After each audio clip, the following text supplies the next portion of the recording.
last topic of physics section 1. आज आपण आपल्या फिजिक्स सेक्शन 1 मधला शेवटचा टॉपिक या ठिकाणी सुरू करतोय. 8वा topic sound. Here from any musical instrument the generation of sound is due to the vibration of source. बघा काय होतं तर सोर्सच्या कुठल्याही सोर्सच्या व्हायब्रेशन मधून साऊंड हा त्या ठिकाणी जनरेट होतो. म्हणजे साऊंडचं जनरेशन हे कुठेही व्हायब्रेशन झाल्याशिवाय पॉसिबल नाही असं आपल्याला या ठिकाणी सांगता येईल. आता याच्यामध्ये आपल्याला साऊंडमध्ये काही महत्वाच्या डेफिनेशन बघायचे. बघा पहिली डेफिनेशन मी या ठिकाणी सांगतो. Periodic motion. Periodic motion. Periodic motion म्हणजे काय? A motion which repeats in equal intervals of time is called periodic motion. म्हणजे जी मोशन एका ठराविक वेळेनंतर पुन्हा पुन्हा रिपीट होते तिला आपण त्या ठिकाणी पिरियडिक मोशन असं म्हणणार आहे. एकदा आपल्याला एक्झाम्पल द्यायचं म्हटलं तर motion of earth, motion of earth, moon etcetera. म्हणजे ह्या पुन्हा पुन्हा रिपीट होणाऱ्या मोशन्स आहेत त्यांना आपण त्या ठिकाणी पिरियडिक मोशन असं म्हणतो. त्यानंतर दुसरी मोशन आहे ऑसिलेटरी और vibratory motion. Vibratory motion. Oscillatory और व्हायब्रेटरी मोशन काय? If particle moves to and fro on the same path. एकाच पाथवरनं पुढं आणि मागं असा तो मीन पोझिशन भोवती जर मूव्ह होत असेल, if particle moves to and fro on the same path about mean position, then that type of motion is called as oscillatory और व्हायब्रेटरी मोशन. म्हणजे एकाच पाथवरती मीन पोझिशनच्या भोवती पुढे आणि मागे जर पार्टिकल मूव्ह होत असेल तर त्याला आपण ऑसिलेटरी और व्हायब्रेटरी मोशन असं म्हणतो. नंतर period of oscillation. Period of oscillation आपण कॅपिटल टी ने दाखवतो नेहमी. बघा time taken by the particle to complete one oscillation is called period of oscillation and it is the reciprocal of frequency. काय असतं तर एका ऑसिलेशनसाठी पार्टिकलनं जो वेळ घेतलेला आहे त्याला आपण त्या ठिकाणी पिरियड ऑफ ऑसिलेशन म्हणणार आहे. आणि पिरियड म्हणजे काय असतं तर रेसिप्रोकल ऑफ फ्रिक्वेन्सी असतं. त्यानंतर आपण दुसरा भाग बघूया फ्रिक्वेन्सी, की जी आपण एन न दाखवतो. बघा the number of complete oscillations perform by A particle in 1 second. Unit time मध्ये किंवा 1 सेकंड मध्ये आपण किती ऑसिलेशन्स त्या ठिकाणी पार्टिकल पूर्ण करतोय त्याला आपण फ्रिक्वेन्सी असं म्हणणार आहे. आणि वरच्या डेफिनेशनवरनं frequency is reciprocal of period. त्यानंतर आपण पुढचा भाग बघूया एम्प्लिट्यूड. आपण एम्प्लिट्यूड म्हणजे काय? It is the maximum displacement of particle from mean position. म्हणजे मीन पोझिशन पासून जी मॅक्झिमम डिस्प्लेसमेंट आहे त्याला आपण त्या ठिकाणी एम्प्लिट्यूड असं म्हणणार आहे. आणि मग जर टाइम नुसार एम्प्लिट्यूड हा कमी कमी होत जात असेल तर त्या प्रकारच्या याला आपण डॅम्प्ड ऑसिलेशन्स असे म्हणतो. म्हणजे ऑसिलेशन्स मध्ये डॅम्प्ड ऑसिलेशन्स असे आपण त्या ठिकाणी म्हणणार आहे.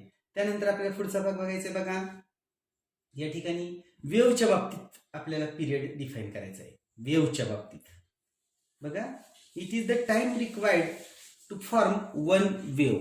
एक वेव्ह तयार होण्यासाठी जो वेळ लागेल त्याला आपल्याला पिरियड असं म्हणणार आहे. नंतर या ठिकाणी आपल्याला double periodicity. Double periodicity. Double periodicity म्हणजे काय हे आपल्याला या ठिकाणी बघायचे. बघा wave repeats equally after some time and also after some distance. म्हणजे एका ठराविक वेळेनंतर वेव्ह पुन्हा पुन्हा रिपीट होते आणि एका ठराविक टाइम नंतर पण पुन्हा पुन्हा रिपीट होते. म्हणजे डिस्टन्सच्या बाबतीत पण ती पिरियडिक आहे, डिस्टन्सच्या बाबतीत पण पिरियडिक आहे आणि टाइमच्या बाबतीत पण पिरियडिक आहे. आणि त्याला आपण त्या ठिकाणी डबली पिरियडिक असं म्हणतो. आणि आपल्याला अजून एक डेफिनेशन बघायची phase. A quantity which describes state of oscillation. State of oscillation describe करणारी जी क्वांटिटी आहे तिला आपण त्या ठिकाणी फेज असं म्हणणार आहे. तर या पद्धतीने आपल्याला हे सांगता येईल. तर हे सगळ्या डेफिनेशन तुम्हाला लक्षात घेता येतील. त्यानंतर आपण पुढचा भाग बघूया waves and oscillation. Waves and oscillation.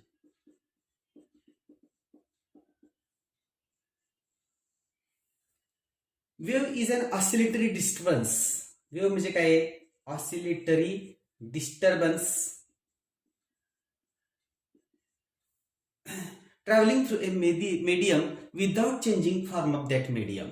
And to form the wave in the medium must satisfy three characteristics. Medium should be elastic. Second characteristic, it must possess inertia. mediumला inertia असला पाहिजे.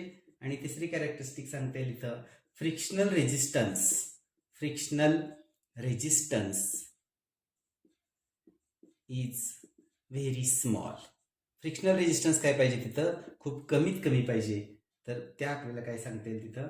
तर ह्या म्हणजे वेव्ह तयार होण्यासाठी मीडियममध्ये या कॅरेक्टरिस्टिक्स ह्या असल्या पाहिजेत. आता Wien wave require material medium जर लागत असेल, वेव्ह प्रोपागेट होण्यासाठी मटेरियल मीडियमची जर गरज असेल तर त्याला आपण म्हणणार आहे मेकॅनिकल वेव्ह. आणि जर मटेरियल मीडियमची गरज नसेल, आपण त्या ठिकाणी इलेक्ट्रोमॅग्नेटिक वेव्हज बघतो. ह्या काय होतात? तर मटेरियल प्लस व्हॅक्यूम मधून सुद्धा मटेरियल प्लस व्हॅक्यूम याच्यातून सुद्धा जातात त्या तुमच्या असतात त्या ठिकाणी इलेक्ट्रोमॅग्नेटिक वेव्हज. तर हे आपण या ठिकाणी शॉर्टमध्ये वेव्हज आणि ऑसिलेशन्स किंवा वेव्हज हे सांगितलं आपण. आता पुढचा भाग बघूया आपण इथं. Progressive wave.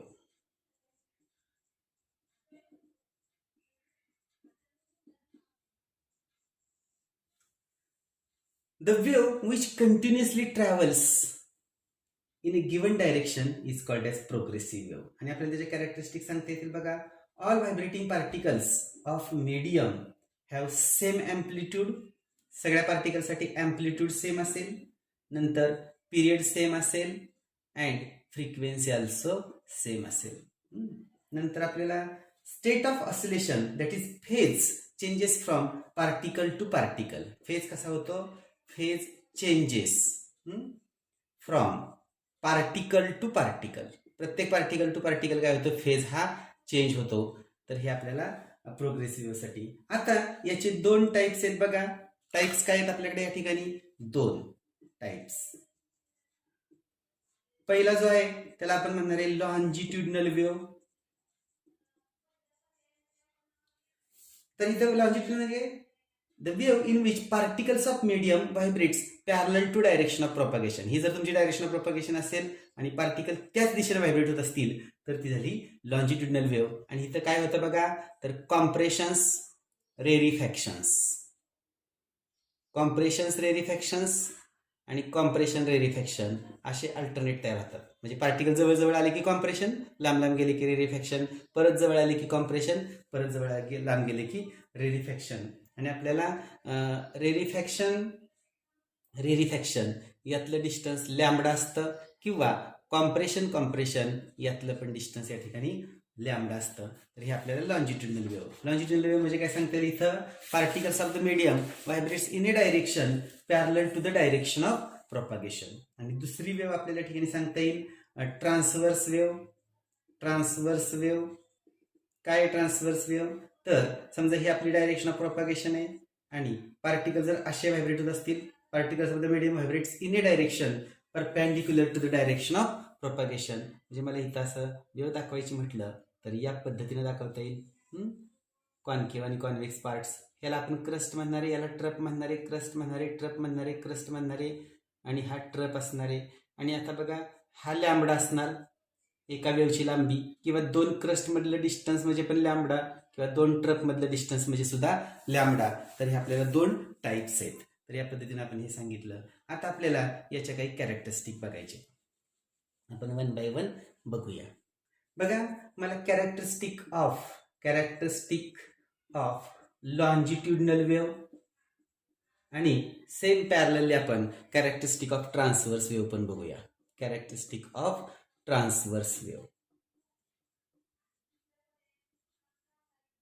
बघा, characteristic of longitudinal wave, transverse wave. आता पहिला बघूया. काय? The particle of medium vibrates in a direction parallel to the direction of propagation. ही आपली डेफिनेशनच आहे, तिला आपण कॅरेक्टरिस्टिक लिहिलं. नंतर the period, frequency and amplitude of vibration is same for all particles. तिसरी कॅरेक्टरिस्टिक बघूया आपण इथं. The medium is divided in to alternate compression and rarefaction, मग अशी मी दाखवलेलं. चौथं, आता कॉम्प्रेशन म्हणजे काय? The region where particles are crowded, जिथं क्राउडेड असतात त्याला आपण कॉम्प्रेशन म्हणणार आहे. आणि the region where particles are widely separated, लांब लांब असतील तर त्याला आपण त्या ठिकाणी रेरिफॅक्शन असं म्हणणार आहे. हे पण आपण त्याच्यामध्ये डिफाईन केलं. नंतर one compression and one rarefaction forms one wave, हे आपल्याला सांगता येईल पुढची कॅरेक्टरिस्टिक. नंतर आपल्याला काय सांगता येईल? Distance between two nearest compression or two nearest rarefaction is called as wavelength. Wavelength of wave म्हणजे दोन कॉम्प्रेशन मधलं डिस्टन्स किंवा दोन रेरिफॅक्शन मधलं डिस्टन्स म्हणजे काय असणार आहे त्या ठिकाणी?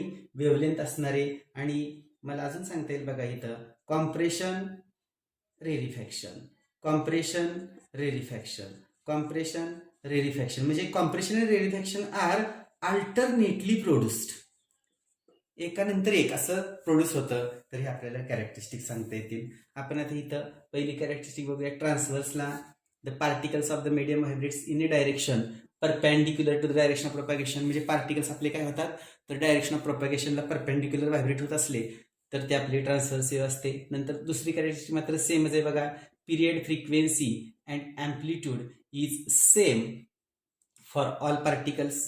तिसरी कॅरेक्टरिस्टिक क्रस्ट, मीडियम काय होईल? क्रस्ट आणि ट्रफ याच्यामध्ये डिवाइड होतं तिथं. चौथ्यामध्ये आपण क्रस्ट म्हणजे काय तर क्रस्ट म्हणजे आपल्याला सांगता येईल concave part, convex part, convex part of the wave तो क्रस्ट झाला. आणि कॉन्केव्ह पार्टला आपण काय म्हणणार आहे? ट्रफ म्हणणार आहे. पाचवी कॅरेक्टरिस्टिक सेम आहे. One crust one trough forms one wave.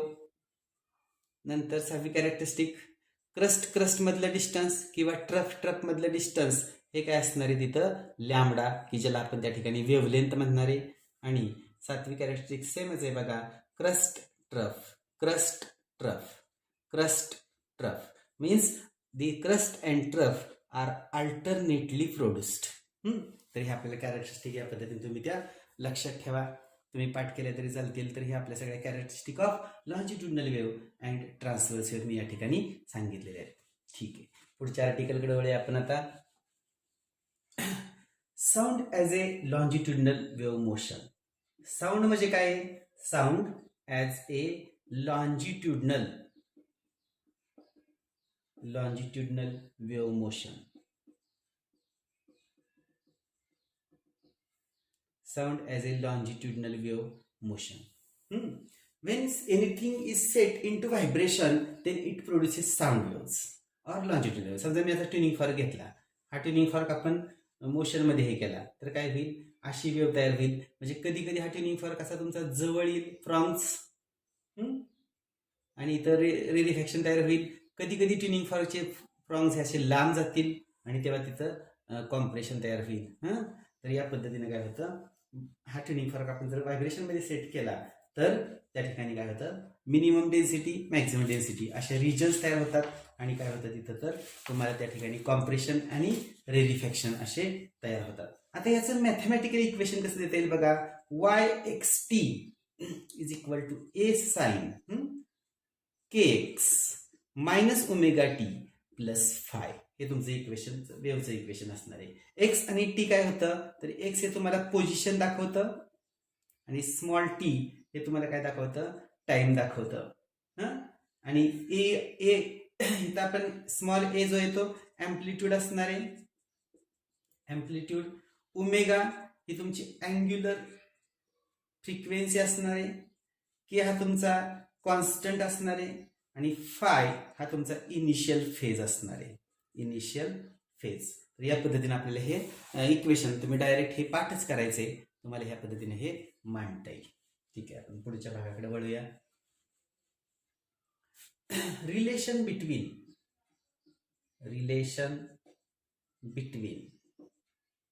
Velocity, wavelength and frequency. Relation between velocity, wavelength and frequency, V lambda and M यातलं रिलेशन तुम्हाला फाइंड आउट करायचंय. तर हे relation between velocity, wavelength and frequency कसं find out करतोय बघा आपण इथं. तुम्हाला व्हेलॉसिटी म्हणजे माहिती आहे, व्हेलॉसिटी म्हणजे काय असतं, डिस्टन्स अपॉन टाइम. आता मी ही व्हेलॉसिटी घेतो, पण डिस्टन्स मी लॅम्बडा एवढं घेतलं तर त्यासाठी लागलेला वेळ हा कॅपिटल टी असतो. बट काय सांगू शकतो मी इथं, 1/t is equal to N, therefore V is equal to N lambda. हे आपल्या तिघातलं रिलेशन झालं. अगदी साध्या पद्धतीने आपण या ठिकाणी मांडलेलं आहे. तर हे relation between velocity, wavelength and frequency हे मला या ठिकाणी सांगता येईल. पुढच्या आर्टिकलकडे वळूया आपण इथं. Newton's formula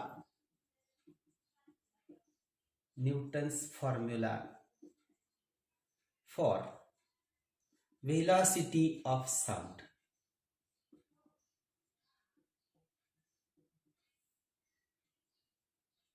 Newton's formula for velocity of sound. बघा आता, velocity of sound depends on elasticity and density rho.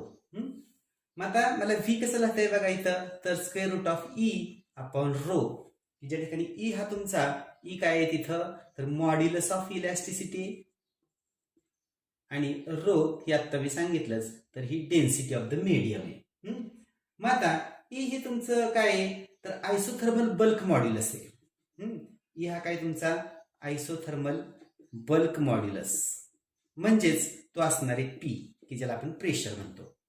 Isothermal bulk modulus म्हणजेच काय असणार आहे, प्रेशर, आणि आपण ते पी न दाखवतो. आणि मग तुम्हाला व्ही कसं लिहिता येईल बघा, square root of P upon rho. आणि मग ऍटमॉस्फेरिक प्रेशर बघा, ऍटमॉस्फेरिक प्रेशर हे आपल्याला कसं दिलेलं असतं, atmospheric pressure P equal to या ठिकाणी मला HDG, ज्या ठिकाणी एच म्हणजे काय आहे, तर 0.76 mm ऑफ Hg. नंतर या ठिकाणी मला डी जो देता येईल, तो डी हा तुमच्याकडं 13,700 किलोग्रॅम पर मीटर क्यूब ही तुमची याची पाऱ्याची घनता आहे. रो डेन्सिटी ऑफ एअर ही मला या ठिकाणी सांगता येईल 1.293 kg पर मीटर क्यूब. त्यानंतर आपल्याला जी हे तुमच्याकडे ऍक्सेलरेशन ड्यू टू ग्रॅव्हिटी याची व्हॅल्यू 9.8 असते. आता या सगळ्या व्हॅल्यूज ठेवल्यानंतर व्ही इज इक्वल टू मला या ठिकाणी square root 0.76 into 13,600 into 9.8 divided by 1.293, आणि मग हे काय होईल तिथं, तर व्ही इज इक्वल टू मला 279.9 मीटर पर सेकंद हे माझ्याकडे व्हेलॉसिटी साऊंड मिळते. पण आता एक्सपेरिमेंटल व्हॅल्यू ऑफ व्हेलॉसिटी काय असते, experimental value of velocity of sound ही काय असणार आहे तिथं, तर 332 मीटर पर सेकंद. म्हणजे ही काय इथं कोइन्साइड होत नाही असं आपल्याला दिसतं. आणि मग ही कोइन्साइड होत नाही यासाठी एक करेक्शन आहे, की ज्याला मी या ठिकाणी लाप्लासे करेक्शन असं म्हणणार आहे. ठीक आहे, आपण लाप्लासे करेक्शन बघूया.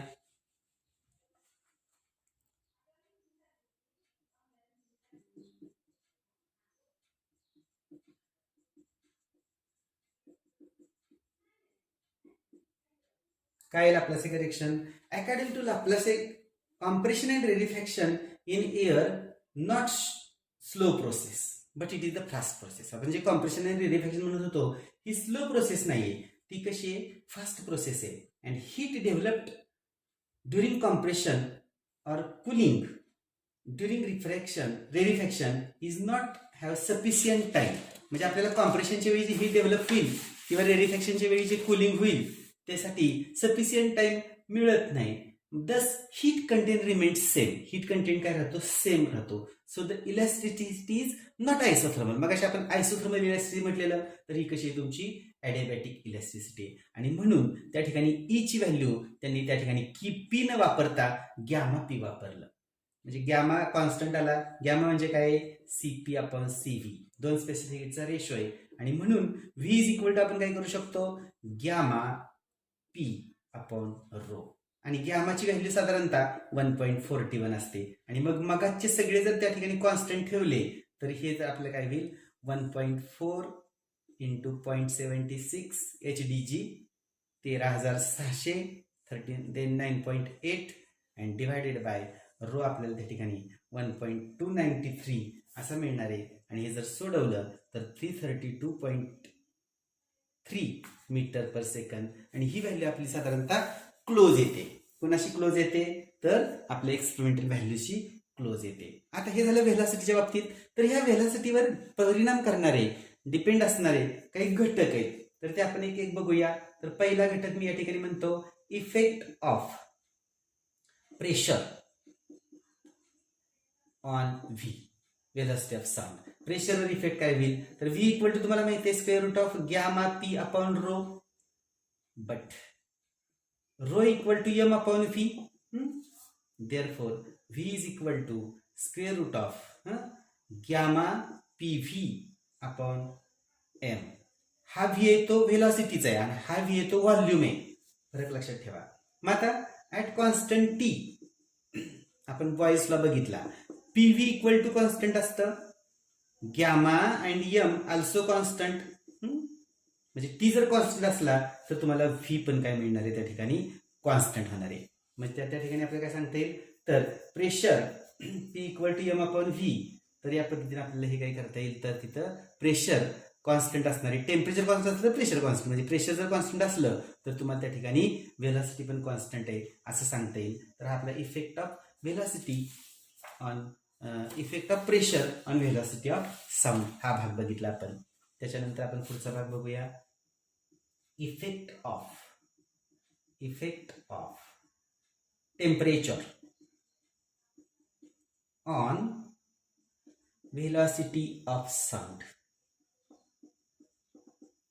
Effect of temperature on velocity of sound काय आहे? टेम्परेचर चेंज झालं तर व्हेलॉसिटी चेंज होते. समजा मी असं म्हटलं V0 अँड V ह्या व्हेलॉसिटीज आहेत. कधी तर 0 डिग्री सेंटीग्रेड आणि T डिग्री सेंटीग्रेडला. नंतर ρ0 अँड रो हे काय तुमच्याकडं 0 डिग्री सेंटीग्रेड आणि T डिग्री सेंटीग्रेडला डेन्सिटीज आहेत. मग आता मागाच्याच फॉर्म्युलानं V0 इक्वल टू मी काय म्हणू शकतो square root of gamma P0 upon ρ0 आणि V इक्वल टू काय म्हणू शकतो square root of gamma P upon rho. आणि मग इथं आपल्याला rho equal to M upon V, नंतर ρ0 equal to m0 upon V0.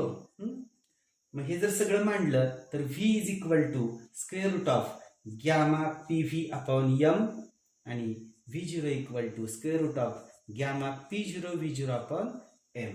आणि मग आपण V अपॉन V0 जर घेतलं तर हे मला असं मिळेल बघा स्क्वेअर रूट मध्ये गॅमा PV अपॉन m भागिले उलटून गुणिले होईल m upon gamma P0 V0.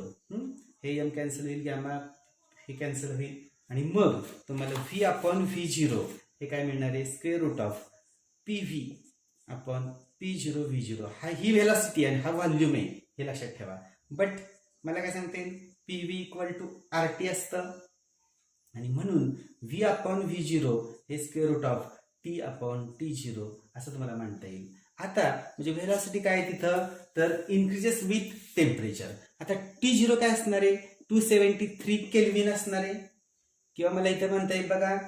आणि T काय असणार आहे बघा इथं T तर T equal to 273 plus small t kelvin मध्ये असणार आहे. मग मला V अपॉन V0 हे कसं मिळणार आहे बघा square root of 273 plus t upon 273 किंवा मला असंही म्हणता येईल बघा 1 प्लस स्मॉल t अपॉन 273 आणि म्हणून V upon V0 is equal to square root of 1 plus alpha T की ज्या ठिकाणी अल्फाची व्हॅल्यू 1 अपॉन 273 आहे.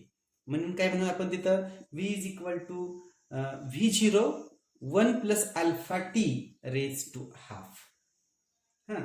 अल्फा हा स्मॉल आहे, आता अल्फा इज स्मॉल आणि म्हणून आपण काय करूया V equal to V0 1 plus half alpha T असं म्हणता येईल आपल्याला. आणि म्हणून V upon V0 is equal to 1 plus half into 1 upon 273 into T असंही म्हणता येईल. किंवा मला V equal to V0 plus V0 upon 546 into T असे म्हणता येईल. आता V0 काय माझ्याकडं, तर V0 equal to 332 metre per second आहे आणि म्हणून V equal to V0 plus 332 upon 546 into small T, किंवा मला V equal to V0 plus 0.61 T असे म्हणता येईल. आणि हे काय तिथं, therefore for 1 degree rise in temperature velocity increase by 0.61, म्हणजे 1 डिग्री सेंटीग्रेड राईज केलं तर 0.61 यानं व्हेलॉसिटी काय होते, इन्क्रीज होते, असं आपल्याला या ठिकाणी म्हणता येईल. तर हे तुमचं झालं effect of temperature on velocity of sound. त्यानंतर आपण इफेक्ट ऑफ ह्युमिडिटीचा काय इफेक्ट होईल, ह्युमिडिटीचा इफेक्ट काय होतो व्हेलॉसिटी ऑफ साऊंडवर, तो पण आपण या ठिकाणी बघणार आहे. एक मुद्दा त्यातला आपण घेऊच, म्हणजे इफेक्ट ऑफ ह्युमिडिटी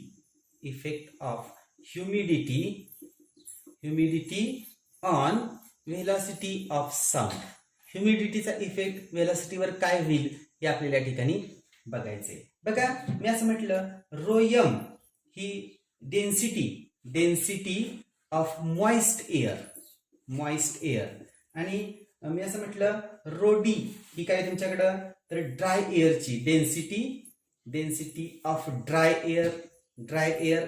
मग आता व्हीएम कसा मांडणार आहे मी इथं, square root of gamma P upon rho M, आणि मला and VD is equal to काय म्हणणार आहे बाबा तिथं, VD is equal to square root of gamma P upon rho D, आणि म्हणून आपल्याला VM upon VD is equal to square root of rho D upon rho M, आणि म्हणून व्हीएम ग्रेटर दॅन व्हीडी, म्हणजे velocity of sound in moist air is greater than velocity of sound in dry air. तर अशा पद्धतीने आपण हा topic या ठिकाणी इथपर्यंत आपण बघितलेला आहे. राहिलेला भाग आपण पुढच्या पिरियडला बघू. थँक्यू.